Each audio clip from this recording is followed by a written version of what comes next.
the Lord's anger burned against Israel again, and he stirred up David against them to say, "Go count the people of Israel and Judah." So the king said to Joab, the commander of his army, "Go through all the tribes of Israel from Dan to Beersheba and register the troops so I can know their number." Joab replied to the king, "May the Lord your God multiply the troops 100 times more than they are, while my lord the king looks on. But why does my lord the king want to do this?" Yet the king's order prevailed over Joab and the commanders of the army. So Joab and the commanders of the army left the king's presence to register the troops of Israel. They crossed the Jordan and camped in Aror, south of the town, in the middle of the valley. And then proceeded toward Gad and Jazer. They went to Gilead and to the land of the Hittites, and continued on to Dan Jan and around to Sidon. They went to the fortress of Tyre and all the cities of the Hivites and Canaanites. Afterward they went to the Negev of Judah at Beersheba. When they had gone through the whole land, they returned to Jerusalem at the end of 9 months and 20 days. Joab gave the king the total of the registration of the troops. There were 800,000 fighting men from Israel and 500,000 men from Judah. David's conscience troubled him after he had taken a census of the troops. He said to the Lord, "I have sinned greatly in what I have done. Now, Lord, because I've been very foolish, please take away your servant's guilt."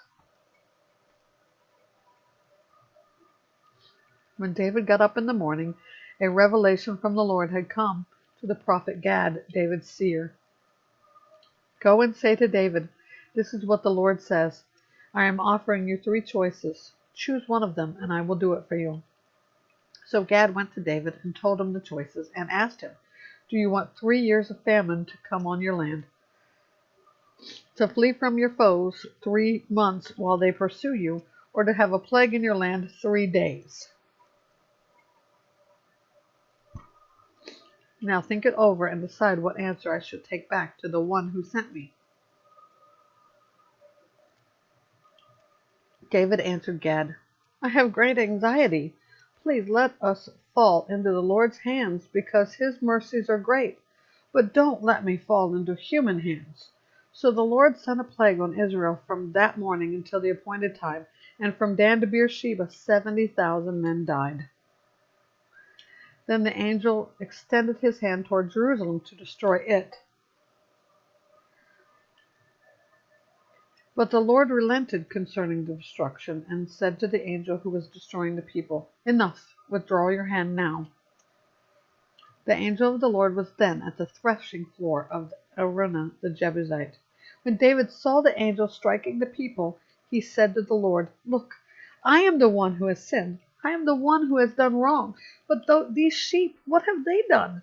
Please let your hand be against me and my father's family." Gad came to David that day and said to him, "Go up and set up an altar to the Lord on the threshing floor of Arabah the Jebusite."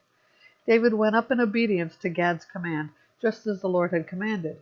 Araunah looked down and saw the king and his servants coming toward him, so he went out and bowed to the king with his face to the ground. Araunah sighed, "Why has my lord the king come to his servant?"